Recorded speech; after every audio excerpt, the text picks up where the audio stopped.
What up, Cameron? Cameron, I'm really excited this week to talk to you about entertainment as philosophy. I figured what better way to broach the subject than by talking about one of our all-time favorite television shows, The Office. According to some numbers recently released, The Office was the most watched show on Netflix in 2018. Now, I'm not going to break down a bunch of numbers for you, but suffice it to say that millions of people in 2018 are still watching Michael Scott and all of his objectively embarrassing managerial styles. Now, I happen to think there are a number of really good reasons why people still watch The Office. You and I alone could spend hours opining over Steve Carell's performance, the simplistic yet groundbreaking cinematography, or even the colorful cast of characters that carry the show even after Michael's departure. But let's look at what I find to be some of the most engaging philosophical themes explored in The Office, starting with Schadenfreude. The textbook definition of Schadenfreude is more of a translation. The word in German literally translates from Schaden, damage, and Freude, joy. Man, Germans have way better words than we do. In a more interpretive translation, Schadenfreude is the experience of joy, pleasure, or self-satisfaction that comes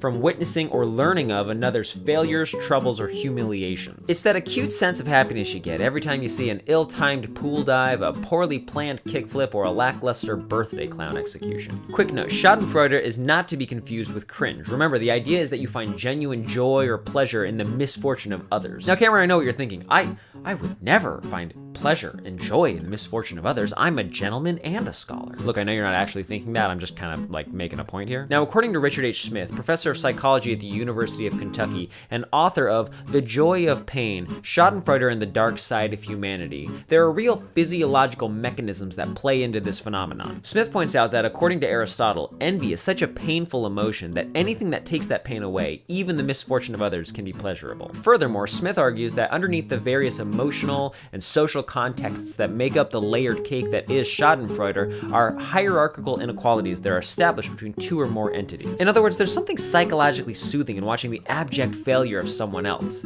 It helps us feel superior or better off than the sad sack who just answered the million-dollar question incorrectly.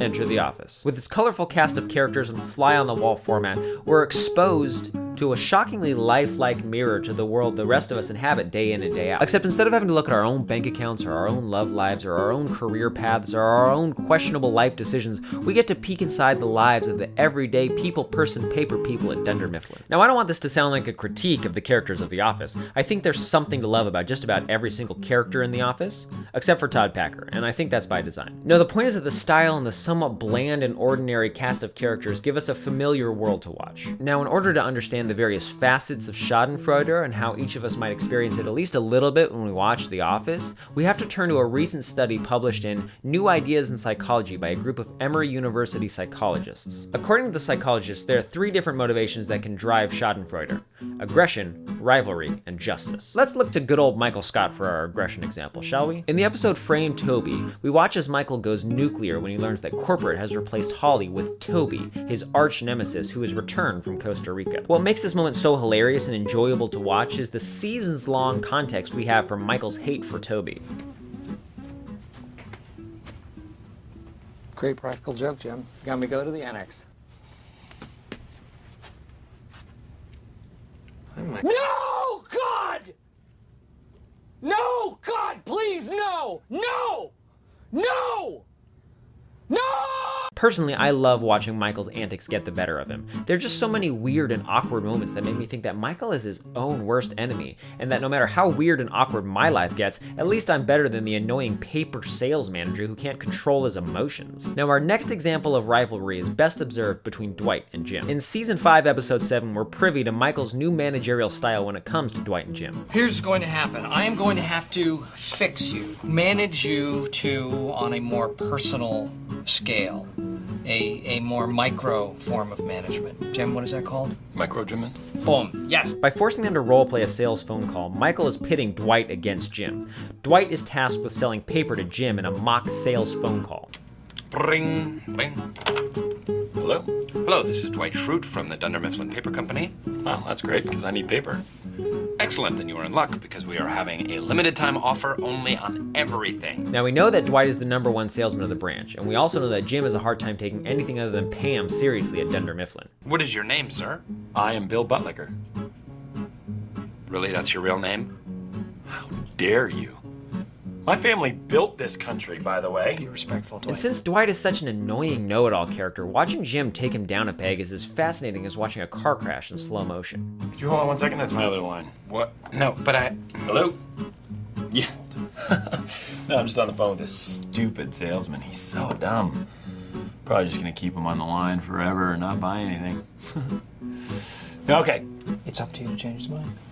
Sorry, that was a family emergency. Oh no, what's wrong? You know what? That's private. Are we surprised then that this is how the exchange ends? As I was saying, we're having a limited... Speak up a little bit louder, I'm hard of hearing. He's hard if he's an old man. Okay, as I was saying, right now we are having... Talk louder. Okay, our prices have never been lower. Son, you have to talk louder. Never been lower. Louder, son! Bud Liquor! Our prices have never been lower! Okay, stop. Heat!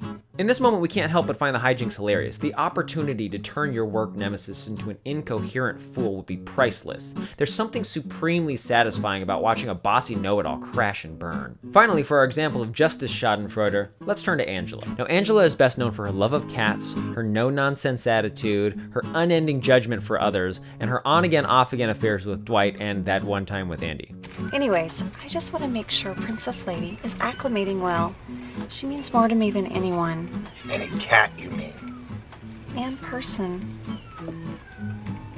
In the episode entitled The Lecture Circuit Part 2, we watch Angela pay $7,000 for a new cat to replace Sprinkles. Of course, when the new cat starts a nasty love affair with one of the older cats, we can't help but feel a sense of justice as we watch Angela rush home for an emergency cat bath. Is that what I think it is? Good God. Oh, that one ugly cat is humping Princess Lady. No! Awesome. Stop it, Mr. Ash! Bad cat! That is very bad! You stop it right now! I swear he is fixed. I know fixed. That ain't fixed. No way. No, now listen, you can't let what you see here sully your image of them. They are good, decent cats. I gotta go. I'll be back in an hour. Oh, stop that! Again, watching the judgmental cat lady run home to give her pet an emergency tongue bath is another opportunity to feel better about myself, even if the effort is minor and unconscious. I'm looking for Mr. Ash. He's a bad cat. Bad cat. Do you hear me? Bad. Yes, you are bad. No, you look at me when I talk to you. Do you hear me, Mr. Ash? You look at me when I'm talking to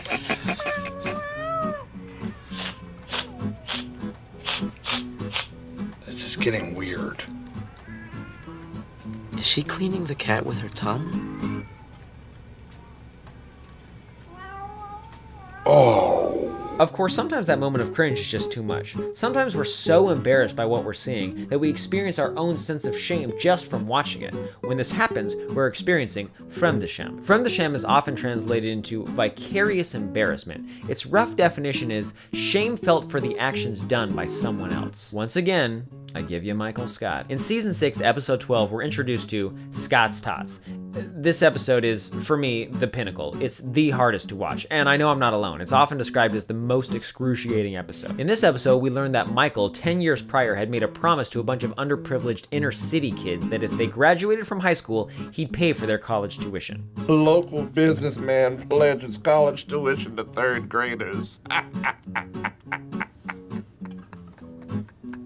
Of course, as a middle manager for a paper sales company, Michael is hardly rolling in it. The setup and payoff for this is barely watchable. First, we watch these kids all kinds of amped up for Michael's arrival.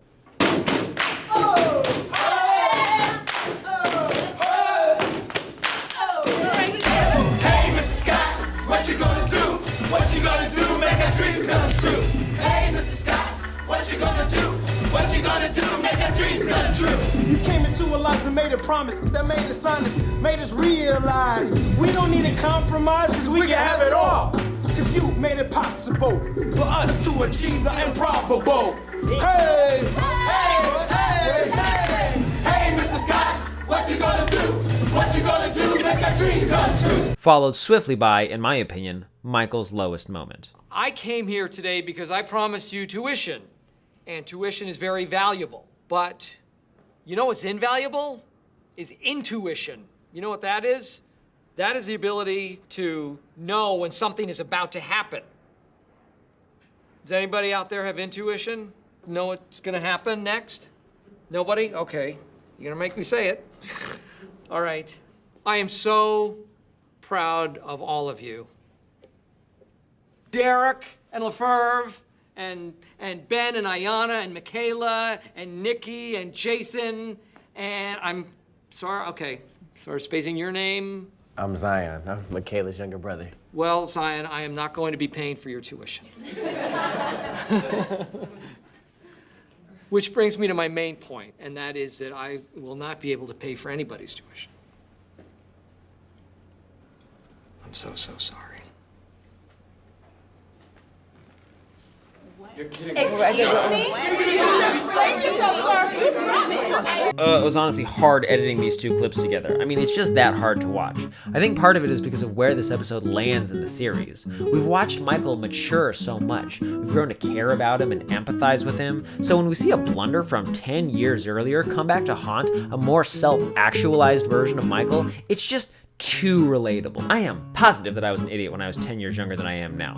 Any number of dumb antics I pulled could come back and plague me. Fortunately, I've never promised a room full of inner city kids to make their dreams come true. Ugh. Of course, moments like this are The Office's bread and butter.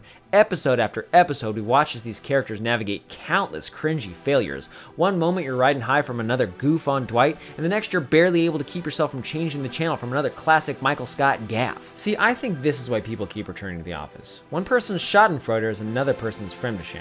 And it's these concepts that really ground the show for us. Because that's how we make stories about the Office gang about ourselves, whether we're imagining ourselves or comparing ourselves, we're taking our own identities and we're placing them firmly in the center of the office. We might as well have our own desk in the back annex. And that kind of relatability is a powerful tool. It's storytelling like that that allows the viewers to supplant themselves in the context of the show without even trying. What do you think? Do we all really love watching other people crash and burn in the office? Or do we all just tune in to watch Jim and Pam eventually find their way to a Niagara Falls wedding? Let us know what you think in the comments below. In the next episode, I'll be discussing The Good Place as self-help. Cameron, I love you.